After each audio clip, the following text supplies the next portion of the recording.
Hello students, today we are going to start new chapter of paper second, physics paper second, chapter number 8, electrostatics.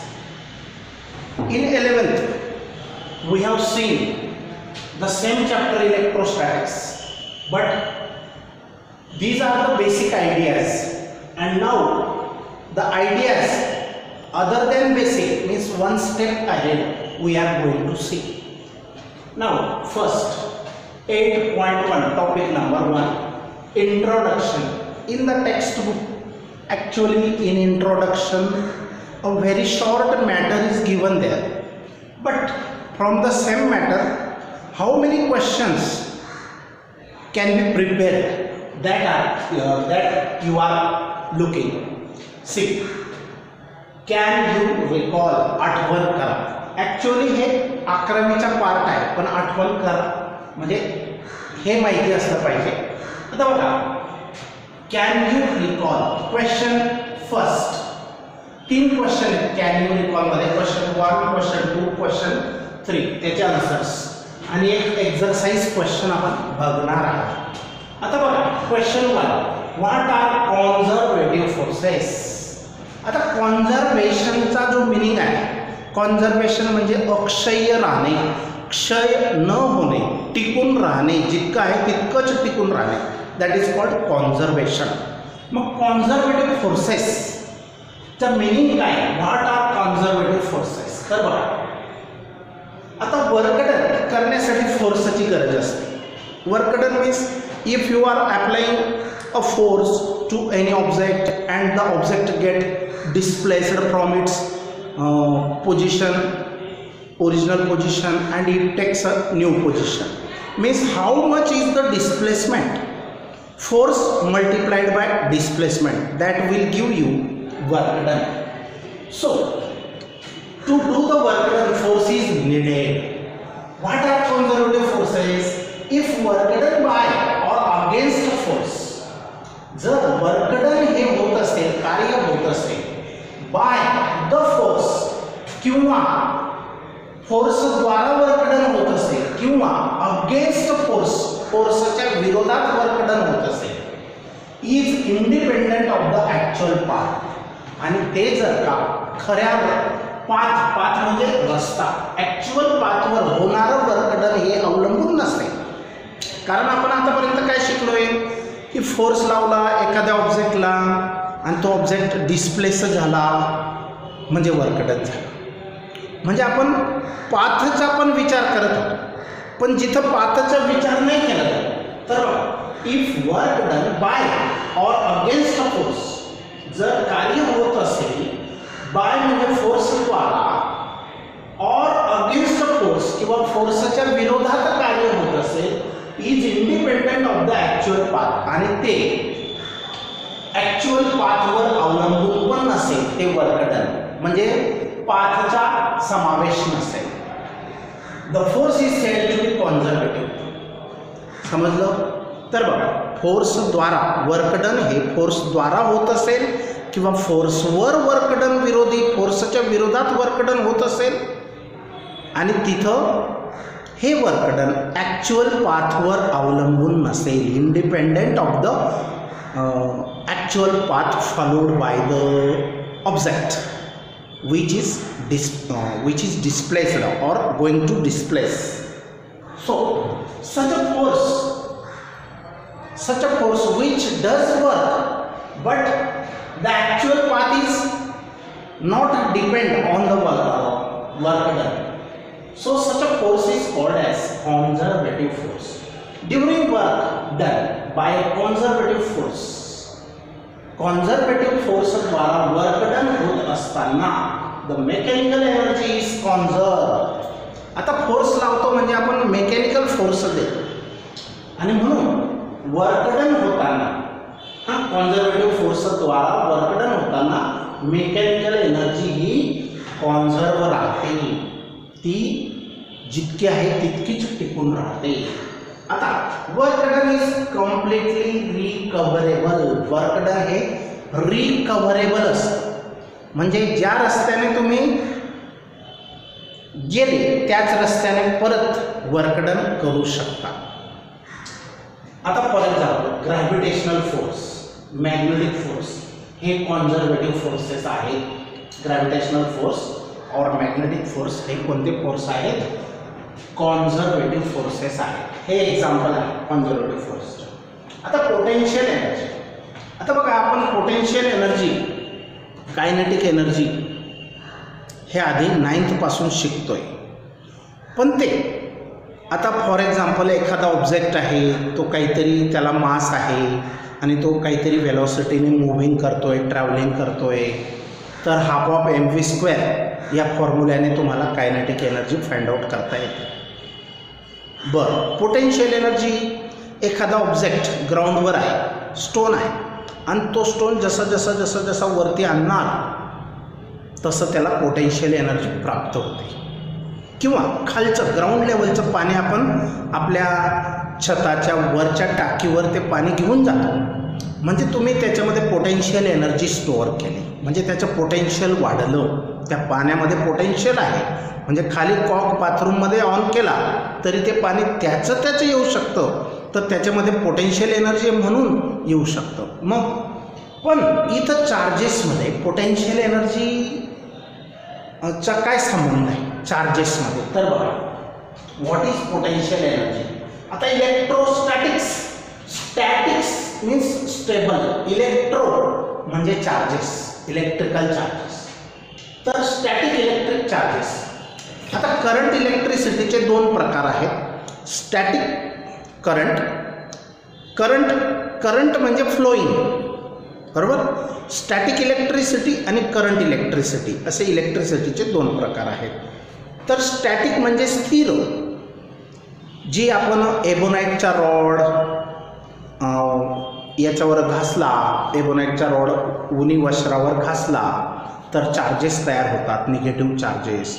Glass rod is if rubbed on a silk, then glass rod acquires a positive charges. Ebonite rod is when rubbed with fur means केस असलेले चामडे, तर त्याच्यावर एबोनाइटवर negative charges तयार होतात, हे आपण पाहिलेलं आहे. किंवा कंगवा, थंडीच्या दिवसांमध्ये सिल्की हेअर्सवर कंगवा फिरवा आणि छोटे छोटे कागदाच्या तुकड्यांना तो आकर्षून घेतो, म्हणजे ते आकर्षण जे आहे तर त्या कंगव्यामध्ये, कोंबमध्ये, if a comb is rubbed on your silky hairs and if you touch the small pieces of paper, then these pieces of paper are attracted towards the comb, and this electricity is called as static electricity. Why it is called as static, stable? Because it cannot be carried over longer distances, so it is called as static electricity. And what about current electricity? In our houses, tube lights, fans, fridge, or so many appliances we are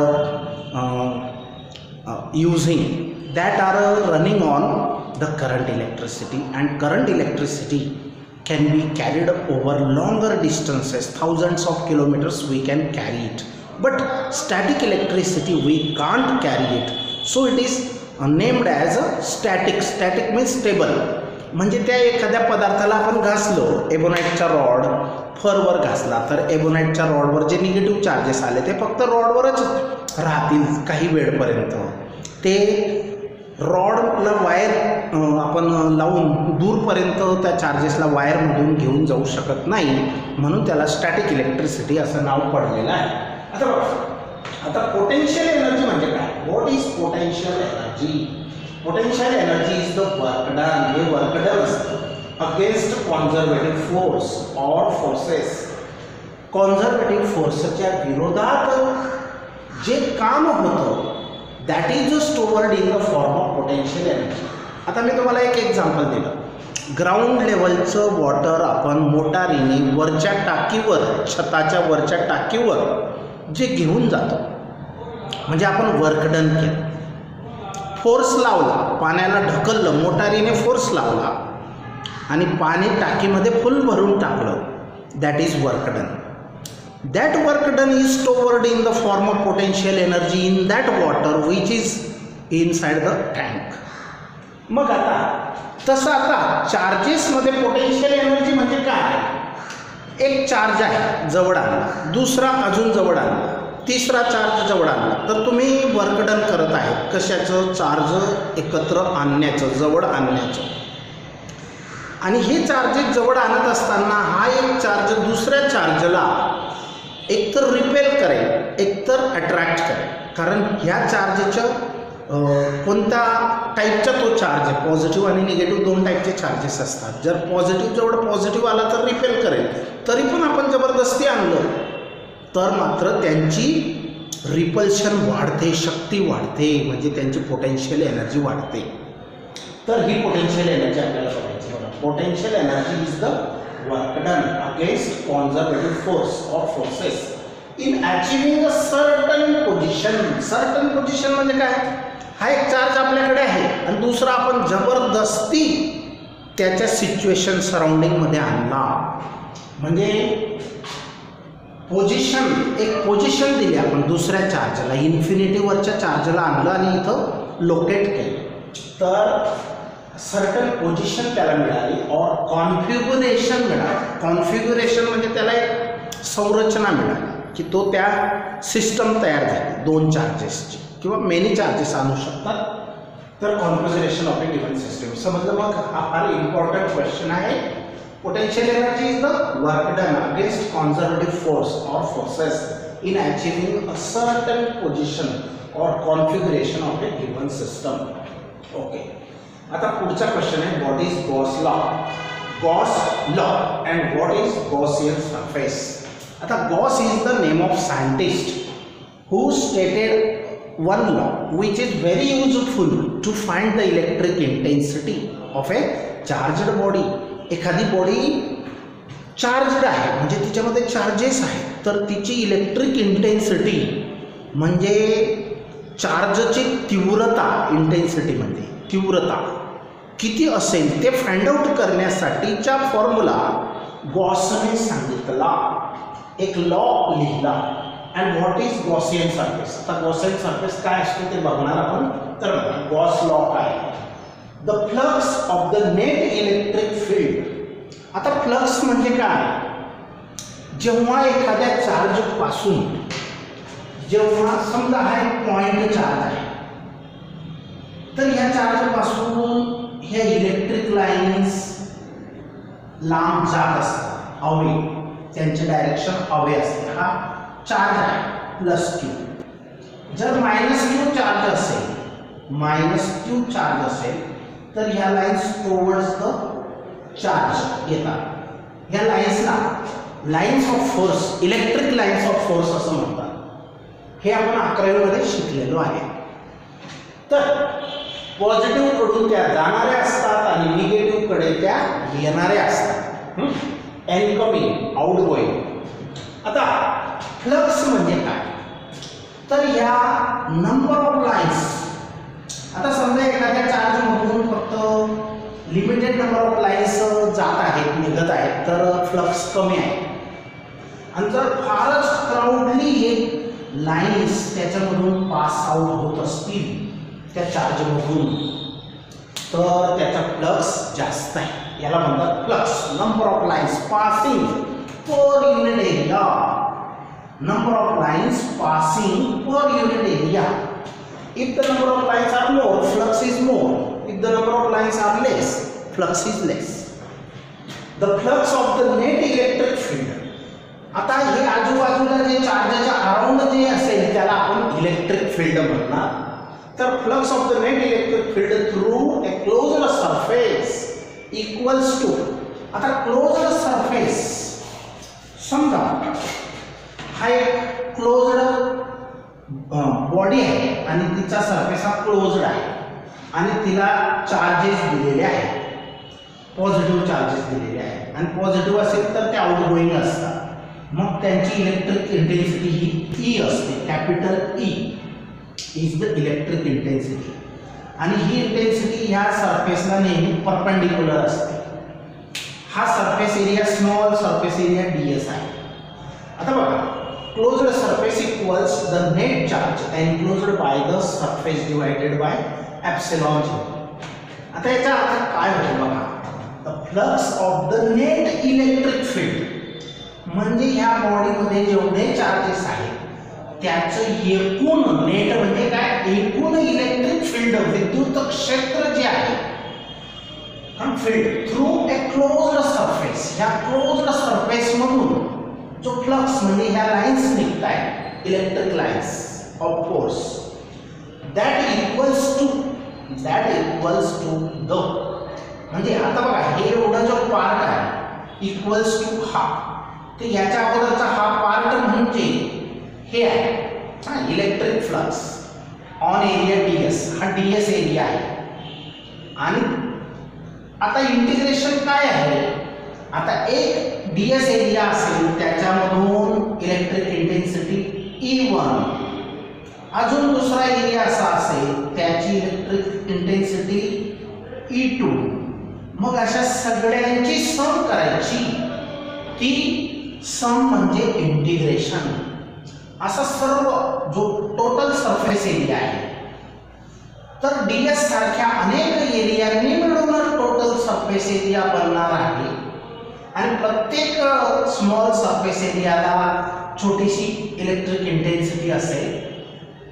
ds एवढ्या एरियावर E एवढी intensity आहे. तर असे अनेक आहेत, असे अनेक मेनी सरफेसेस आहेत आणि टोटल बॉडीच्या सरफेस एरियाची जर इलेक्ट्रिक इंटेन्सिटी हवी असेल, तिची टोटल म्हणजे इंटिग्रेशन. मग electric flux of the net electric field, हे इलेक्ट्रिक फील्ड आहे, flux of the net electric field through a closed surface, हा पूर्ण क्लोज्ड बंदिस्त surface, equals to the net charge Q. आता या बॉडीला किती चार्ज दिला आहे, Q, म्हणजे अशा अनेक छोटे छोटे चार्जेस मिळून एकच चार्ज जो बनला तो Q आहे. हा नेट चार्ज त्याला म्हणतो आपण, net charge enclosed by the surface, त्या सरफेसने बंदिस्त केलेला एकूण चार्ज डिवाइडेड बाय म्हणजे भागिले एप्सिलॉन 0. आता एप्सिलॉन 0 काय आहे, permittivity of the free space. तर परमिटिव्हिटी म्हणजे काय, हे 11वीला झालेले आहे, परमिटिव्हिटी आणि परमिएबिलिटी. जर मॅग्नेटिक फील्ड असेल तर परमिएबिलिटी यूज करतो आणि इलेक्ट्रिक असेल तर परमिटिव्हिटी यूज करतो आपण, परमिटिव्हिटी. इथं बघणार आहेत आपण परमिटिव्हिटी पुढे येणारच आहे अजून. तर परमिटिव्हिटी म्हणजे परमिशन एक प्रकारची, की हा पदार्थ चार्जड बॉडी आहे, हा ऑब्जेक्ट चार्जड बॉडी आहे आणि त्याच्या सराउंडिंगला व्हॅक्यूम आहे का, एअर आहे का, वॉटर आहे का, प्लास्टिक आहे का, वूड म्हणजे लाकूड आहे का, ग्लास आहे का, अजून कोणत्या पदार्थाने तो कव्हर आहे, ते मीडियम, आजूबाजूच्या सराउंडिंग मीडियम ह्या लाईन्सला किती पास करतं, परमिट करतं, परमिशन देतं त्या लाईन्स निघायला, त्या चार्ज बॉडीच्या अराउंड जे फील्ड आहे ते कोणतंही असू शकतं, तर ते ह्या चार्ज बॉडीमधून निघणाऱ्या लाईन्सला किती परमिशन देतं, ती व्हॅल्यू म्हणजे परमिटिव्हिटी. व्हॅक्यूमसाठी जर आजूबाजूला व्हॅक्यूम असेल तर त्याच्यासाठी एप्सिलॉन 0 वापरतात आणि व्हॅक्यूम सोडून अदर मीडियम असेल तर त्याच्यासाठी फक्त एप्सिलॉन वापरतात, एप्सिलॉन. 11वीमध्ये याची ओळख झालेली आहे. आणि जर व्हॅक्यूम असेल तर एप्सिलॉन 0, एप्सिलॉन. मग याचा मॅथमॅटिकल फॉर्म, गॉस लॉचा मॅथमॅटिकल फॉर्म आहे E × ds = Q upon epsilon 0, where Q is the total charge within the surface. या सरफेसच्या आतमधला एकूण चार्ज Q इतका आहे. एप्सिलॉन 0 ही त्याची परमिटिव्हिटी आहे. म्हणजे हे कोणी सांगितलं, गॉसने सांगितलं. काय सांगितलं, द नेट फ्लक्स किंवा the flux of the net electric field, आणि हा ds एरिया व्हायचा. आणि नेट म्हटलं म्हणजे integration, the net flux of net electric field म्हणजे total through a closed surface, हा बंदिस्त surface, equals to the net charge closed by the surface upon और डिवाइडेड बाय एप्सिलॉन 0. बरोबर. आता मॅथमॅटिकली फ्लक्स ला फाय लेटरने सुद्धा दर्शविलं जातं. Phi is equal to Q upon epsilon 0 आणि ह्याला इक्वल टू हे पण आहे. आता इथे हे इंटिग्रेशन आणि ह्या इंटिग्रेशन मध्ये काय फरक आहे?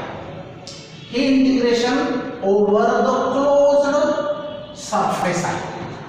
Closed surface integration over the closed surface, बंदिस्त सरफेसचं टोटल हे integration over the closed surface आहे. E into ds is equal to q upon epsilon 0 or pi is equal to q upon epsilon 0. Q is the total net charge on the body and epsilon 0 is the permittivity of the surrounding media. हे याला flux म्हणतात, याला flux म्हणतात. हा पण net flux आहे. तर अशा प्रकारे हा गॉसचा लॉ आहे आणि याचा उपयोग आपल्याला पुढे कसा करता येईल ते बघणार आहे. आता where phi is the total flux. हा phi काय आहे?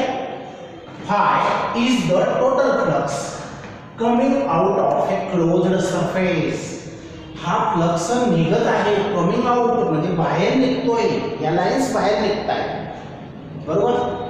And Q is the total charge inside the closed surface. म्हणजे Q एवढा चार्ज त्या बॉडीला दिला असता phi एवढा फ्लक्स त्या बॉडीमधून निघत आहे. फ्लक्स म्हणजे किती? Number of lines. जितका चार्ज जास्त असेल त्याची तीव्रता पॉवर जास्त असेल तितका फ्लक्स जास्त असेल. आता गॉसियन सरफेस, गॉसियन सरफेस कोणाला म्हणायचं? तर असा एक इमॅजिनरी सरफेस, काल्पनिक सरफेस त्या बॉडीच्या कव्हर सारखा आपण कन्सिडर करायचा, त्याला गॉसियन सरफेस म्हणायचं. कशासाठी आपण असा इमॅजिनरी काल्पनिक सरफेस गृहीत धरायचा, कन्सिडर का करायचा? तर टू कॅल्क्युलेट द फ्लक्स और इलेक्ट्रिक इंटेन्सिटी, इलेक्ट्रिक इंटेन्सिटी किंवा फ्लक्स फाइंड आउट करण्यासाठी त्याचा चांगला उपयोग होतो गॉसियन सरफेसचा. आता पुढे अजून एक टॉपिक येणार आहे, त्याच्यात आपण गॉसियन सरफेस काय असतो ते क्लिअर होणारच आहे. आता बघा, अ सरफेस एनक्लोजिंग, असा सरफेस एनक्लोजिंग म्हणजे त्याला बंद करणार. कोणाला? Charge distribution. Charge distribution, distribution म्हणजे विभागणी, चार्जेसची विभागणी. हे चार्जेसची विभागणी दूर दूर येते चार्जेस आणि त्यांना कव्हर करणारा जो सरफेस आहे, a surface which encloses a given charge distribution and is symmetric about it is a Gaussian surface. आणि तो सरफेस सिमेट्रिक असेल म्हणजे काय? एवढ्या ds एवढ्या एरियावर जितका फ्लक्स आहे तेवढाच एरिया दुसरा घेतला तर त्याच्यावर पण तेवढाच फ्लक्स असेल, म्हणजे सिमेट्रिक. प्रत्येक सारख्या एरियामधून निघणारा फ्लक्स हा सारखा असेल, त्याला म्हणून सिमेट्रिक म्हणतात.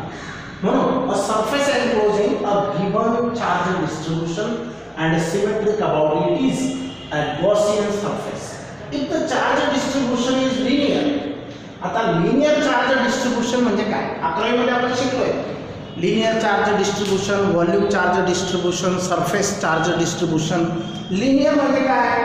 एखादा रॉड आहे आणि ह्या रॉडला किंवा एक ऑब्जेक्ट आहे, त्याच्या लिनियर म्हणजे त्याच्या लेंथच्या अलॉंग हे चार्जेस डिस्ट्रीब्यूट झालेले असतील, हे चार्जेस पसरलेले असतील अलॉंग लेंथ. तर अशा डिस्ट्रीब्यूशनला, चार्ज डिस्ट्रीब्यूशनला लिनियर चार्ज डिस्ट्रीब्यूशन असे म्हणायचे.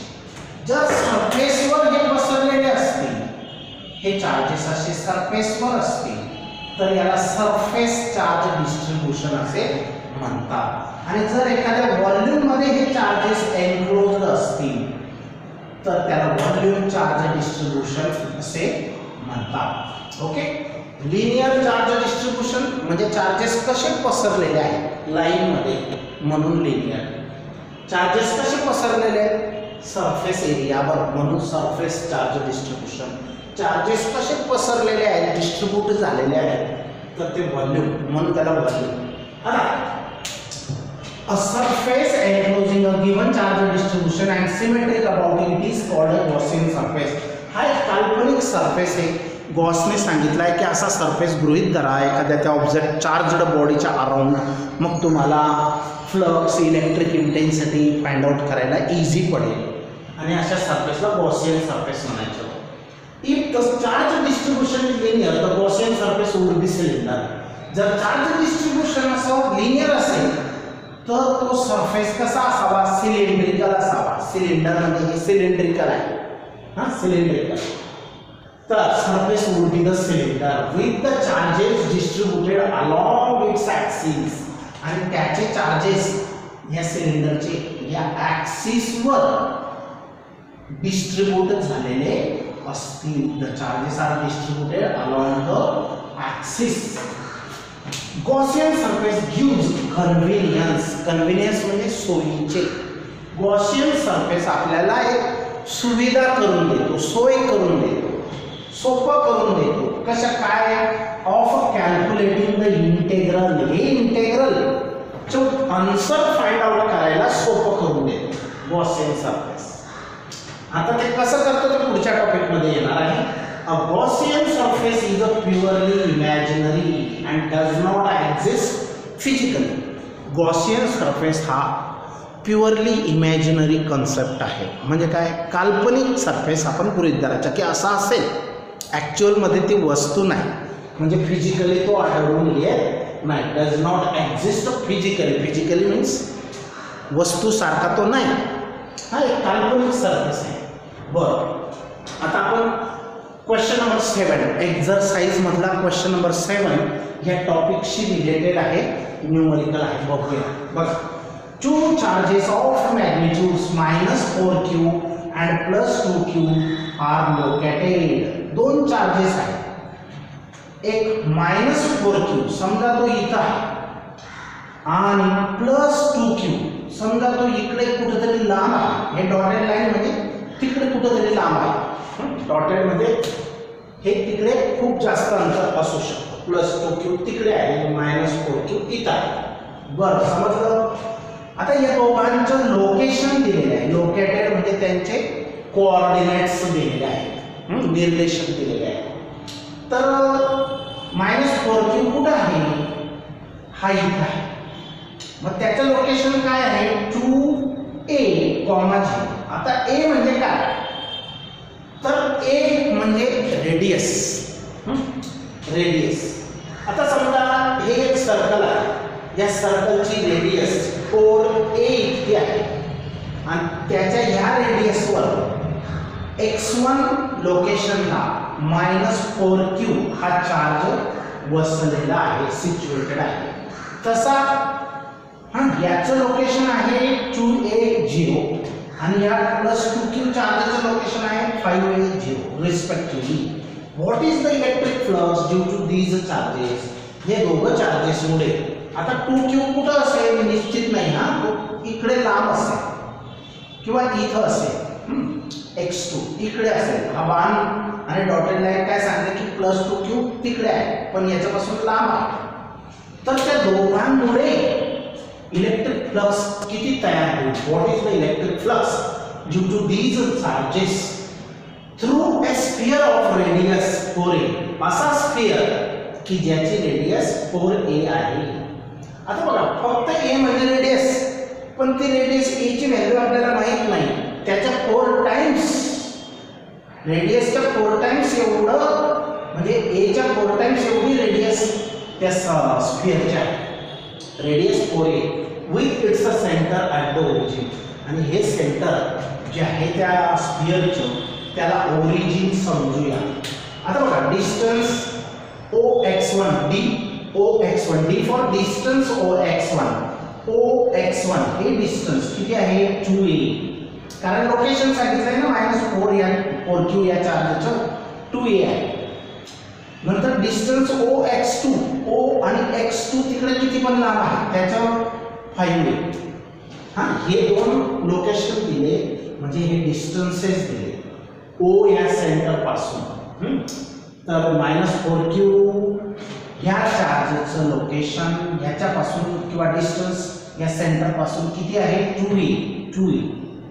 आणि तसं +2q चार्जचं लोकेशन या सेंटर पासून किती आहे 5 आणि रेडियस आपली स्फिअरची दिलेली आहे 4a.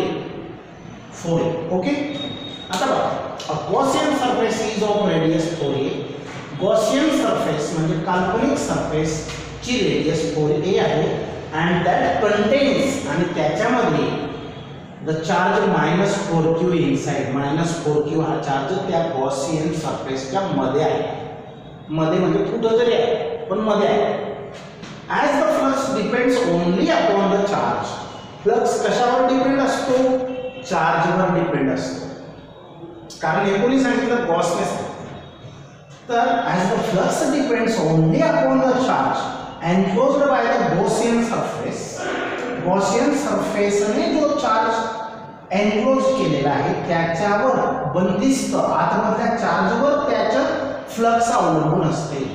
Required flux according to Gauss law would be, आणि आवश्यक असणारा रिक्वायर्ड म्हणजे पाहिजे तो फ्लक्स गॉस लॉ नुसार कसा काढतात? गॉस लॉचं सांगणं आहे phi = q/ε0. गॉस लॉने काय सांगितलं? हे = q/0 और आयदर phi = q/ε0 हे सांगितलं. मग चार्ज किती आहे? -4q तो मध्ये आहे आणि +2q बाहेर आहे. पण आपल्याला जो मध्ये आहे एनक्लोज्ड, त्या चार्जेसची व्हॅल्यू जर टाकली आणि अपॉन परमिटिव्हिटी त्या सराउंडिंग मीडियमची, that will give you flux. मग फ्लक्स आपण फाइंड आउट केला. काय केलं? फक्त q ची व्हॅल्यू टाकली. जो बंदिस्त असतो त्याच्यामुळेच फ्लक्स तयार होतो, पण जो बाहेर आहे त्याच्यामुळे फ्लक्स तयार होणार नाही हे निश्चितच आहे. तो जरी चार्ज आहे पण त्याचा काही उपयोग नाही. गॉसियन सरफेसच्या आतमध्ये जितके नंबर ऑफ चार्जेस एनक्लोज्ड आहे, टोटल चार्ज आहे, that gives you the flux. phi = -4q/ε0. तर हे फ्लक्स या लॉने आपल्याला इतकं सोप्या पद्धतीने काढता येतं. फक्त q ची व्हॅल्यू टाकायची बस, आणि ε0 दिलेला असेल तर तो. आता q हे मॅग्निट्यूड असतं charge. Okay, now will stop here.